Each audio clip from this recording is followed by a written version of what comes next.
Now, if you're interested in listening to the fabulous insight of Didi, I'd like to introduce two fabulous people that are going to discuss it a little bit more. First, I'd like to introduce Dr. Yvonne Kwan. She's the Associate Professor at San Jose State University in Asian American Studies. And beyond her academic experience, she's also active in many different projects, one of which is the AAPI Perspectives Oral History Project, which is a blend of collaboration with the County of Santa Clara and the Japanese American Museum of San Jose. And at that point, they are looking to have a lot of interviews with activists to preserve and share the future for future generations. And you can find more at the Japanese American Museum website. Dr. Kwan is not only a scholar, but also an advocate for ethnic studies, dedicated to enriching the understanding of Asian American experiences, particularly relevant here in Silicon Valley. So welcome, Yvonne. I'd like to introduce David Liu. Okay. David's got such an impressive background. He is a multifaceted leader in Wall Street, Silicon Valley, and in Hollywood for over 30 years. With his roots in investment banking, he transitioned to become a tech giant, a successful entrepreneur and advisor, working with tech giants like Microsoft, Google, and Yahoo. After leaving Wall Street, David founded 4 companies spanning technology, merchant banking, asset management, and media, with one of his ventures reaching over $200 billion and employing 1,000 people. His investments have supported multi-billion-dollar companies like WebMD, Mobilityware, and Biggs. Beyond the tech world, David is deeply committed to the entertainment industry, especially in empowering Asian American filmmakers. As an investor in production companies like Stampede and TEG Plus, and a member of the Sundance Institute's Catalyst Film Financing Program, he actively champions Asian American stories in media. He's also a CEO advisor to major companies globally. Tonight, he brings a wealth of knowledge from the diverse career of his and a passion for storytelling as a means of amplifying Asian American voices. Please welcome Yvonne Kwan and David Liu.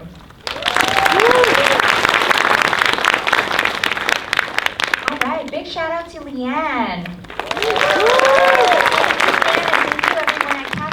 For making this possible tonight, and thank you all for joining us. And so we are so excited to be joined by executive producer David Liu. And so David, not a lot of people know what executive producers do. Can you share a little bit perhaps about your background and also how you got involved in this film? Sure, absolutely. So first off, thank you so much for showing up. In many ways, when I first got involved with this project, this is exactly what I was hopeful for, that not only would we make a great film, but we make a film that, our community would love and would feel proud of. So I'm really excited to be here, and I'm really excited that all of you came and hopefully enjoyed the film. So, as Leanne said, I've had a kind of a interesting career.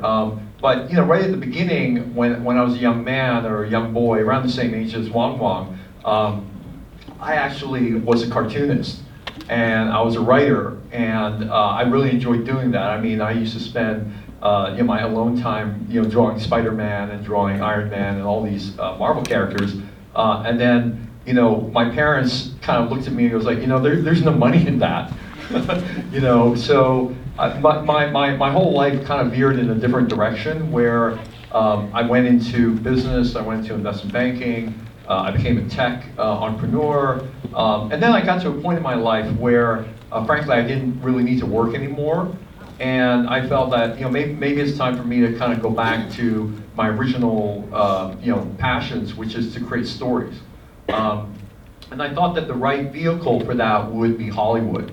So about 8 years ago, I started getting involved with things like Stampede, which Leanne mentioned.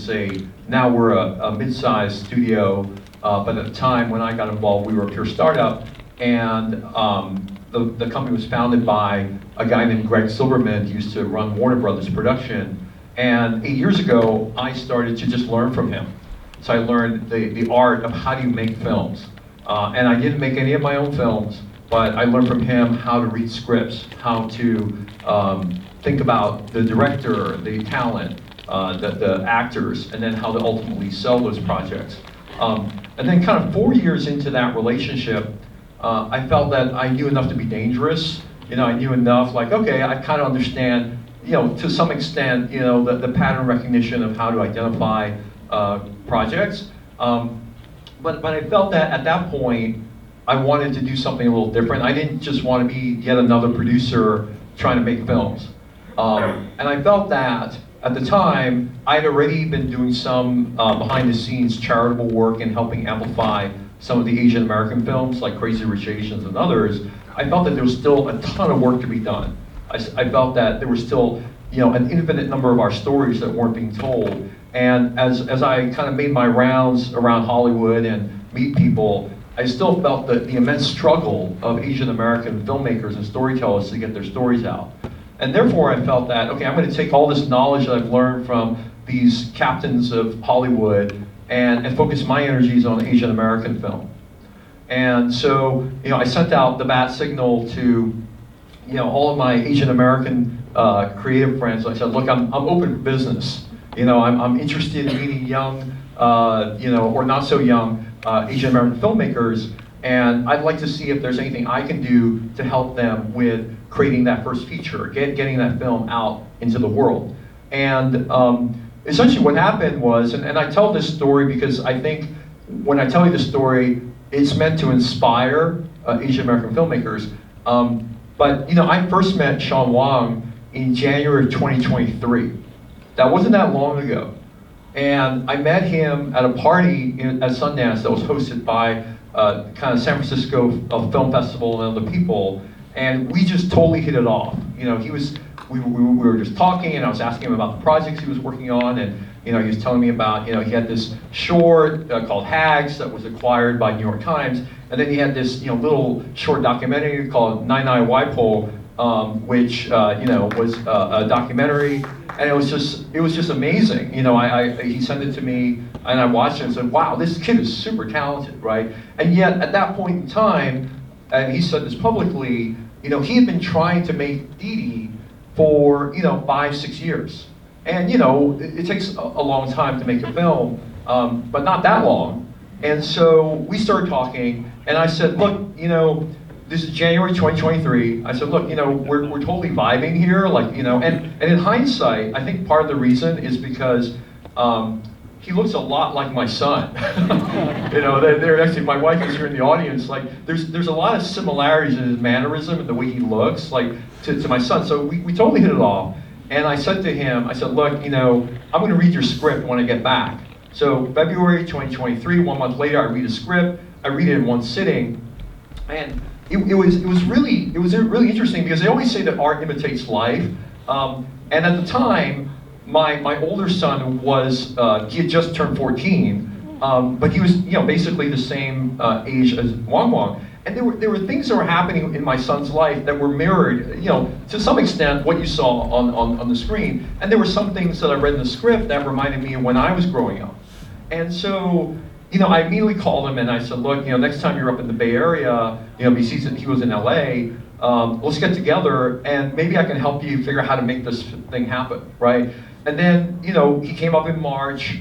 At that point, I said, I'm in, and I'll do whatever I can to help you, raise the rest of the money and get this film off the ground. We shot the film in Fremont in August of 2023. So again, this is only 7 months after I met him. We're shooting, in Fremont.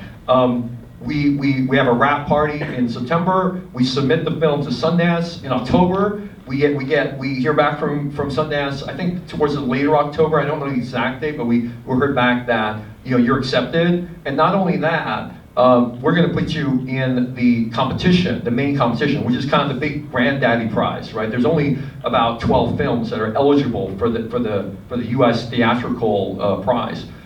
We debut January 2024, so exactly one year after I met him, And then a week after we debuted, we win the U.S. Dramatic Award, which is the grand prize, right?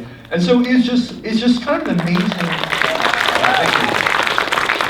it's just kind of an amazing serendipity of how things can come together when the stars align and you get the right people behind you. And so, you know, at the end of the day, going back to answer your original question, you know, executive producers generally the financiers, the people that put up the money. But I like to think that, you know, all of us involved here, we were so invested in helping Sean make this film and launch his career that it was more than just, you know, the financing. It was being there, his cheerleader, his supporter, you know, helping him through everything from, you know, getting the cast to getting this film off the ground, and then ultimately to selling the film to Focus Features, to Universal. And so that was the role that I played in helping, you know, among a lot of other people, helping and make this thing a reality. It's impressive how that was fast-tracked, but also just the, I guess like you said, the serendipitous moments of meeting and just connecting. I think there's that kind of Bay Area connection. And so with that connection, I think I just want to talk about, Fremont is not too far from here, right? I think anyone, show of hands here, have you been to Fremont? Yeah, all right. And so I think many of us have personal memories, perhaps either with the specific locations kind of featured there. So rumor had it that there were particular locations that were actually very near and dear to Sean. Can you talk a little bit about that?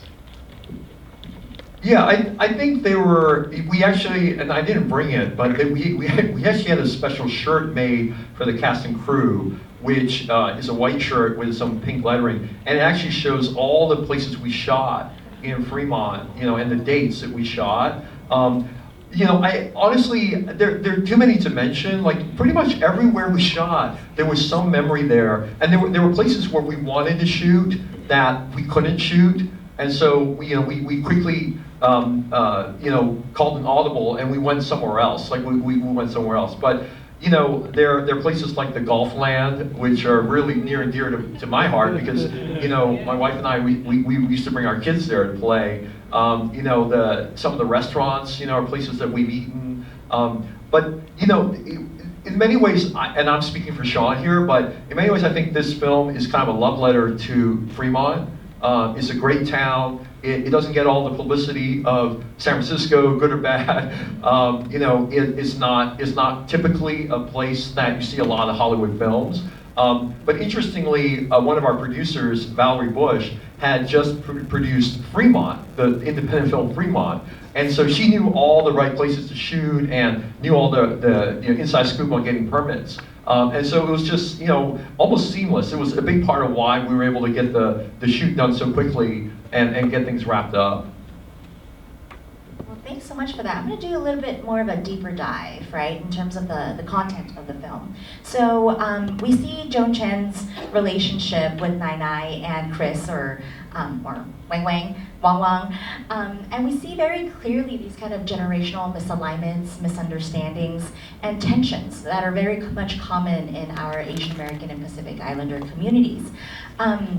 However, I really appreciate how beautifully the film kind of wrapped up, because sometimes we're kind of left with like a, oh, and this sucks, yeah, you know, but at least for me at that end, I was like, wow, who might have I become if my mother or parents were that honest? And I could never even imagine having that much eye contact, you know, that long of eye contact with my mother. So there's just so many things where it's almost like a love letter to like my inner self too as I'm watching it, right? So can you discuss a little bit more about how the film offers such a unique representation of complex but familiar, I think, family dynamics and also these intergenerational tensions? Yeah, so I would say that at the end of the day, we're all really good at watching films because we've all basically been watching films our whole lives. And so we can spot authenticity a mile away, right? Like it's obvious to us whether a story really resonates or not, because particularly if it's an Asian American story, for a lot of the Asian Americans in the audience, like you can see yourself somewhere in this film. And so when I first read the script, you know, what was actually to me the thread that really made it really authentic was actually the way the women are portrayed in this film. Because, you know, just to be a little bit more, you know, autobiographical for myself, like, you know, basically I was raised by my mom. Like, my dad kind of like bailed on us.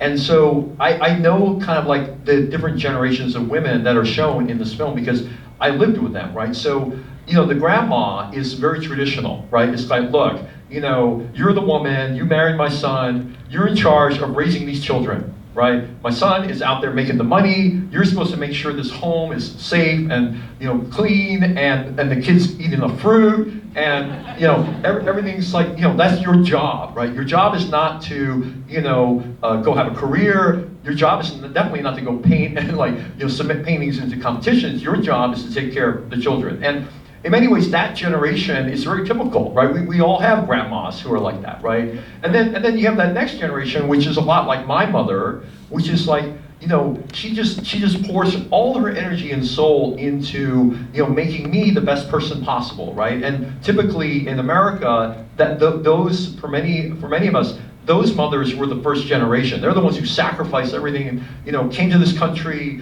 learned English, you know, at a later age, realizing how damn hard that is, right? And they put everything into raising the children, right? And they give up all their dreams and hopes, right? And I think Joan played that role masterfully.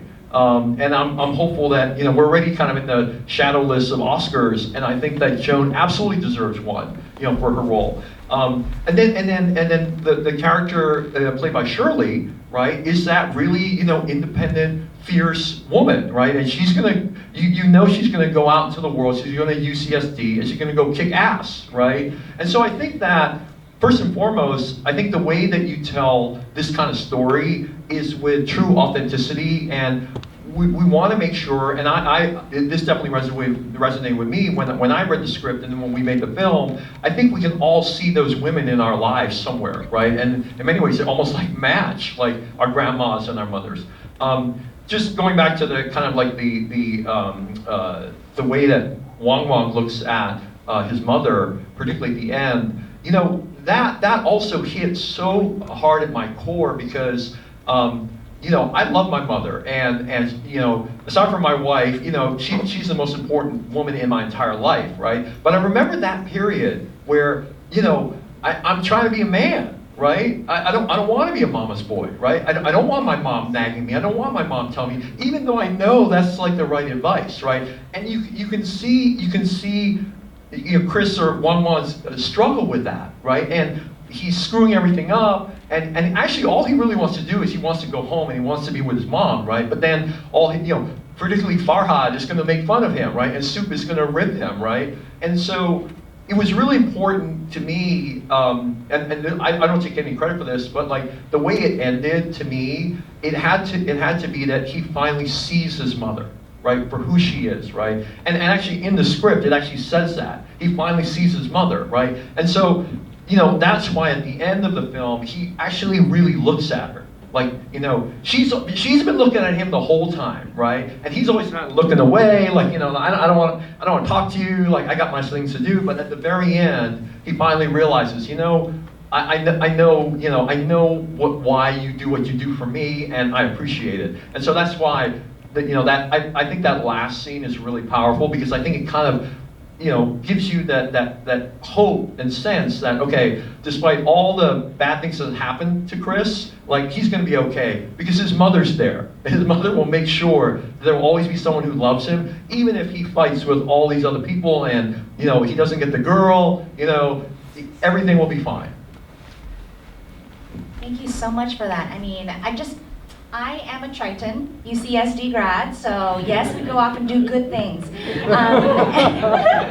And so, let's see here. How much time do we have left? I think like 5 minutes or so? Okay, we're gonna do 5 more minutes in the Q&A. So, last question, I'm guessing, is that how do you hope that Didi will contribute to the ongoing conversations about representation and diversity, especially in a place like Hollywood? So I think I will say right now, my expectations when I first got involved for this film and all the goodness that could come from it, it's already way exceeded everything I expected. But let me just tell you kind of the maybe the first chapter of the epilogue right here on this film. So first and foremost, one of the things that I think was really great about this is we kind of brought a community together, and I'm not talking just about the the audience, because that's been amazing, getting people to really be excited about the film. I'll tell you a quick story, which is that I was actually having lunch with Joan, and we were talking about another project that I'm trying to do, and after our lunch, Joan had to quickly run away, and she had to go meet someone else. And then these young people came up. I'm 52, so I can call anybody under 52 young. So these people came up, and I think they were probably around 29 or 30, right? And they said to me, like, hey, was that Joan Chen? I go like, yeah, that was Joan Chen. And he goes, oh my gosh, I wish I could have told her I love that film, Didi, right? And I said, that's fantastic, and I'm one of the executive producers of it. And they just went on and on about how much they loved the film, how much they saw themselves in it, right? And that really warmed my heart, because I was like, okay, great, that's why I wanted this film to be made, right? I wanted a film that we could see ourselves in, but also be proud of. We could tell all of our non-Asian friends, hey, you should go watch this film. This is not some film that is only for Asians. This is a film that I think has universal themes. It's a coming of age story that the characters just happen to be Asian, but it's a universal story. So first and foremost, I think we achieved that, and the word of mouth has been great. Second, it's really, really important to me that that storytellers, particularly Asian American storytellers, keep at the craft. And the only way that happens is they can actually have a living doing it. And for those of you who are filmmakers, the biggest challenge is actually making your first feature. You can make a ton of short films, right, to kind of prove your craft, but the best you can probably hope for that is doing more shorts, or maybe going to do like branded commercial work, things like that. But if you're able to make a feature and that feature is successful, then you can actually have a pretty rewarding career. And so one thing that I'm so happy about is I'm so happy that I was a small part of helping Sean become a bona fide, Oscar-nominated, director. And I think now with Didi, he's now on the same glide path that we've seen with others, like Lulu Wang when she did The Farewell, and then made Expats with Amazon. Chloe Zhao when she did Nomadland, and then did Marvel films, some of which were questionable, but and then Destin Daniel Cretton, who did Short Term 12, and then created Shang-Chi, and rumor is he's going to do the Avengers, right? So I'm so happy that not only did we make a great film, but I think we also helped launch a great career. And Sean is such an amazing storyteller, and he has still so much more to give, that I'm confident that by supporting this film, by helping this film, Sean is going to make even more films like this that all of us are going to be really proud of. Thank you so much for that. Any filmers in the house? Maybe? Well, yay, you are. And I didn't see a hand out there, so I guess David here shows us that there are definitely people in our communities who are supportive of this, and that those of you with the gift or the budding gift of storytelling, please continue to hone that. We need more storytellers. We need more diverse, well-rounded stories from our communities. So I think we're going to open it up now for a Q&A. We'll see if the mic situation holds up. Show of hands for any questions. Show of hands. Don't be shy. All right, there we go. Right in the middle. No, we have another mic, but we'll just start. Here? Raise your hand again. I'll just talk loud, maybe. Can you talk about the casting of the actor playing Chris? Yeah, so let me just say thematically, and this is something that's personal for me, when I read a lot of scripts, and one of the lenses I look at is can we balance a film that has some marquee or well-known Asian American actors that frankly are attractive and can draw people like you into the theater.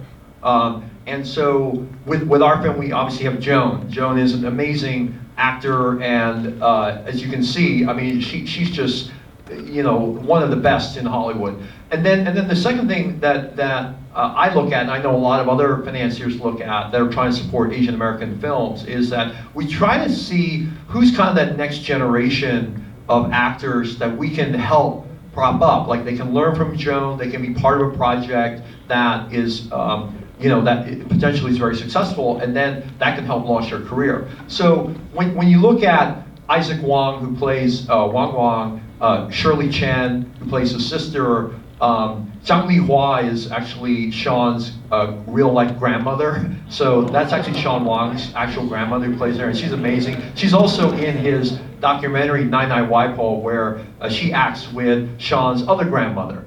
And if you haven't seen that short, you definitely should see it. I think it's still on Disney+. It's amazing, and that was the film that Sean was Oscar nominated for, that Nai Nai Waipo. So with Isaac, he's been in a few things. You can actually look up his filmography in IMDb, but he's never had a starring role like this.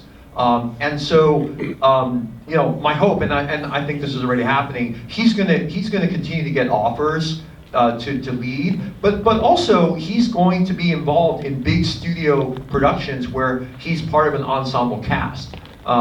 And I think one example is I think he's in the Gremlins film that's coming out shortly. So you should keep track of this guy. Like, he is amazing. He is so talented, and I'm confident he's going to have an amazing career as an actor in Hollywood. How old is he? He is. I think he's a senior in high school now. So I want to say he's 17. All the children here are minors, so that actually created a little bit of a interesting dynamic for like travel and promotion. Like, one of the challenges in promoting this film is that the kids are in school, so as a result, and Joan is really, really busy. So Sean actually ended up doing most of the promotion for the film as we're going out. Thank you. Other questions? Yeah, go ahead. Oh, go ahead. Oh, here.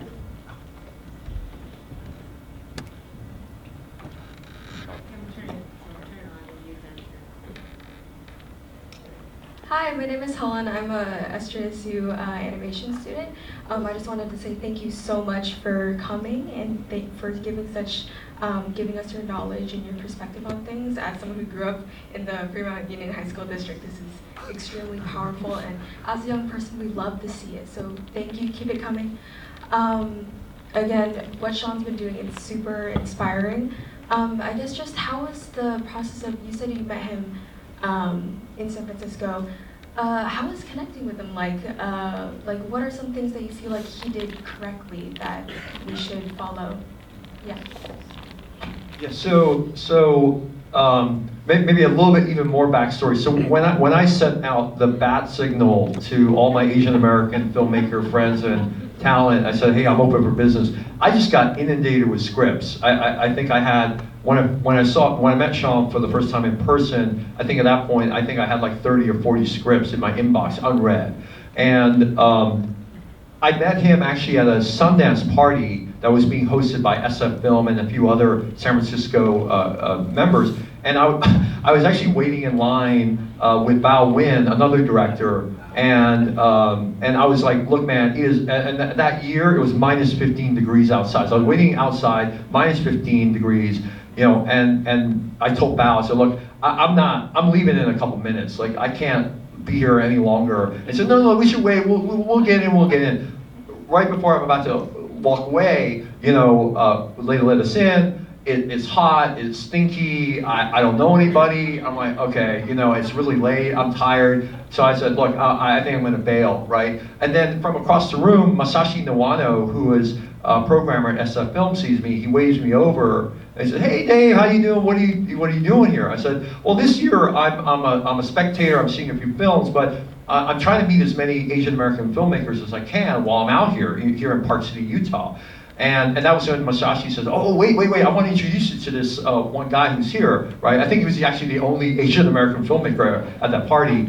And I said, look, I'm not going to wait very long. Like, I've been freezing my ass off outside, and I'm going to go home and go to bed. And he says, no, wait. So he brings Sean over, and as you can probably tell a little bit in that picture, like, Sean looks really, really young, right? Like, so he brings him over, and I know Asian people look young, but he looked like he was 15 years old, right, when I met him, right? And so when I first saw him, there was some. He seemed familiar, right? And again, in hindsight, he reminded me of my son, right? So there's some familiarity there. And then we just started talking. We started talking about like what he's up to, what I'm up to, and then slowly, that conversation meandered into the log line or the short summary of Didi, right? And at that point, we were totally hitting it off. And I think a lot of it, frankly, comes down to chemistry. We totally had chemistry. And at that point, I said, look, I got to admit something. I think your script is in my inbox. It's one of the scripts. Because I kind of remember the title, but I don't remember, reading it because, I don't read Mandarin, and I just assume, okay, the film's called Didi, probably the script's all in Mandarin, right? So I'm going to need a, Google Translate or something. And so I said to him, I said, you know what? I love how this is going. Like, I promise you when I get back to the Bay Area, I'll read your script. And so that's how that whole thing happened. And I share that because I really do believe sometimes the universe kind of wills things together, because there's so many situations where I could, like, it's a little bit like sliding doors at Film Sliding Doors, where I could easily zag left instead of right. I could have left that party, right? And nobody would blame me for leaving because it was -15 outside, right? Nobody would blame me for leaving that party because there's like no room and it was super hot and it smelled, right?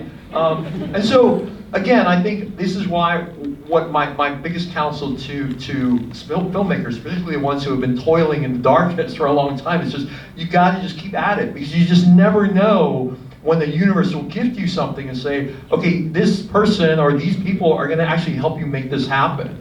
And I think that's exactly what happened with me and Sean and several of the other people who also met him and decided, okay, we wanna help you make this happen. I think that's when the stars align, right? Because -15, definitely nobody would have faulted you for leaving. Anyone ever been in -15?